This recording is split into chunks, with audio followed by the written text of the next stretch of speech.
देवकीनंदन ठाकुर जी, ये हाफिज सईद ये कह रहा है कि तुम पानी रोकोगे, हम खून की नदियां बहा देंगे। ये खून की नदियां तो बहा ही रहा है, लेकिन इसको कहो कि वहां बैठ के भाषण देना बहुत आसान है। अगर हिम्मत है, अगर साहस है, तो एक बार यहाँ हिंदुस्तान में आके दिखा और यहाँ पर एक बार भी बोल के दिखा, और फिर देखते हैं कि तुझ में कितना दम है और हम में कितना दम है।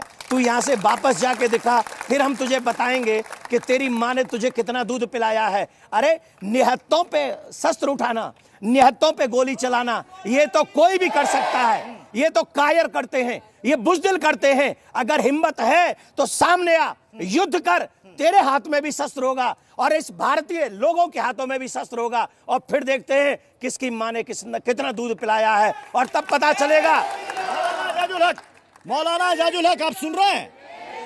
जी जी, हाफिज सईद जो आपका पालतू है, वो हिंदुस्तान को धमकी दे रहा है, खून की नदियां बहाने की बात कर रहा है। जी बिल्कुल जनाब, मैं नहीं समझता कि आपका ये शिकवा बजा बनता है, क्योंकि आप तो गुजरात के कातिल को प्राइम मिनिस्टर बना बैठे हुए हैं। अभी गुरुजी ने बात की जी कि धर्म की बात नहीं है, सारे मुसलमान हैं। मुझे मालूम है, मुझे मालूम है आप कहां जाओगे, क्योंकि आप अपने गिरबान में झांक कर देखना नहीं चाहते। वो सारे मुसलमान हैं। आप अपने गिरबान, आपके आसिफ मुनीर कहते हैं कलमे की बात करते हैं, कलमे के दम पर पाकिस्तान। अरे आप यहाँ पर बेगुनाहों का कत्ल करते हैं, आप बेगुनाहों का कत्ल करते हैं, कहते हैं कलमा पढ़ो वरना मार देंगे, और मार देते हैं। आप मजहब पूछते हैं, क्या बात कर रहे हैं आप? जय श्री राम के नारे, जी जय श्री राम के नारे हमने लगवाए हैं मुसलमानों से गुजरात में। जय श्री राम के नारे बोलेगा हिंदुस्तान, किसको क्या दिक्कत है?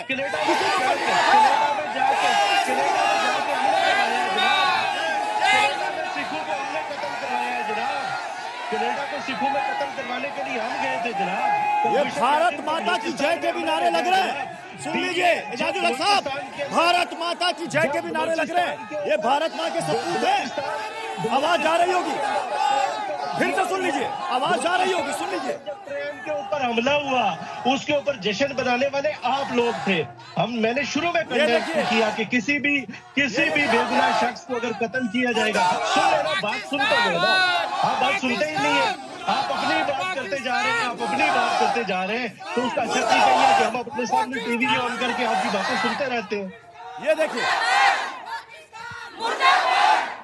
देवकीनंदन जी, एजाजुल हक को सुन लिया आपने, पाकिस्तान से जुड़े हुए हैं। देखिए आप अपने गिरबान में झांक के देखिए। मैं एक बात निवेदन करूंगा आप सभी से, भारतीय लोगों से, ये वो देव हैं जो बातों से मानने वाले नहीं है। इन्होंने मजहब के नाम पर ये कंट्री अलग की थी हमसे। पाकिस्तान मजहब के नाम पे इन्होंने लिया था, और ये यहाँ भी हमें जय श्री राम बोलते हुए नहीं देख सकते। अरे हमें तुम अपने अल्लाह का नाम लेते हो, उससे कोई बुराई नहीं, लेकिन हम जय श्री राम बोलते हैं, उससे तुम्हें तकलीफ है? अगर तकलीफ है तो अभी तो हम हिंदुस्तान में जय श्री राम बोल रहे हैं। डरना उस दिन से जिस दिन सच्चे सनातनी पाकिस्तान आएंगे और पाकिस्तान पे झंडा गाड़ देंगे, उस दिन पाकिस्तान पे जय श्री राम बोलेंगे। मेरा निवेदन है आप सभी से, ये कभी मत भूलना, बाप बाप होता है और बेटा बेटा होता है।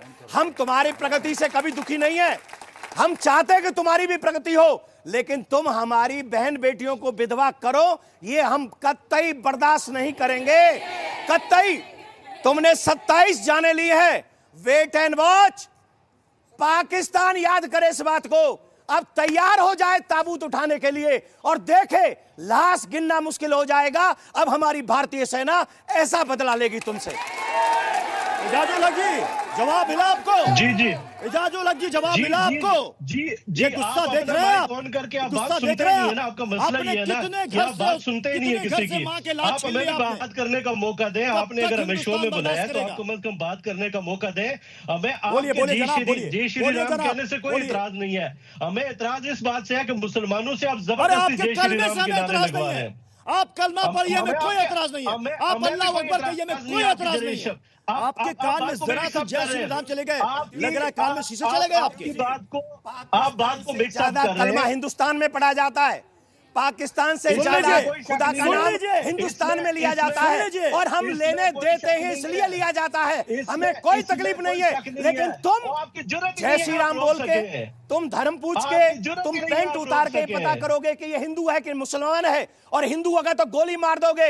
अरे ओ कायरो, एक बार हिम्मत है तो सामने आके दिखाओ, ले आओ हाथ में तुम्हारे शस्त्र और हमारे में हो, और आ जाओ, पता चले कि कौन बाप है और कौन बेटा है, हम देखेंगे। एजाजुल हक, मौलाना एजाजुल हक, जवाब चाहिए। जी मौलाना एजाजुल हक, जवाब चाहिए। आप सुनी तो नहीं रहे। आप मजहब चेक करते हो ना, आप जय श्री हिंदुस्तान राम में के नारे पालतुओं ना को लगाएं। भेजकर उनका हमें इतराज मजहब किया चेक कि करते हो ना, जबरदस्ती जवाब ना दीजिए, लगाएं। जवाब दे दो आप। जी मैं वही जवाब दे रहा हूँ ना, आप जवाब सुने तो सही ना, पूरी बात तो सुने ना। हमें इससे इतराज नहीं है कि आप जय श्री राम के नारे लगाएं। पाकिस्तान से ज्यादा मुसलमान तो हिंदुस्तान के अंदर आबाद है। हम ये कह रहे हैं कि किसी के ऊपर जबरदस्ती अपना मजहब मुसल्लत मत कीजिए। आप इस आग को आप बलूचिस्तान के अंदर ट्रेन के ऊपर हमला होता है, पाकिस्तान आपको से खुशी ज्यादा मनाते हैं मुसलमान उसकी। हम तो हिंदुस्तान protest में करते हैं उसकी। आबाद है। बहुत सही फरमाया आपने, पाकिस्तान जी, से बिल्कुल ज्यादा ऐसा ही है। हिंदुस्तान में लेकिन मुसलमान आबाद है। आपकी जो तो ये आप BJP की हमारे पॉलिसी हिंदुस्तान, है। आप हमारे हिंदुस्तान को बर्बाद करने का ये मुंगेरी लाल का सपना कब छोड़ोगे? भाई अब हमें छोड़ोगे। किसी के कोई कितनी हमें बार किसी को कोई आपको बर्बाद घर करने में का घुस शौक नहीं करके है। थप्पड़ आप खाने का शौक है।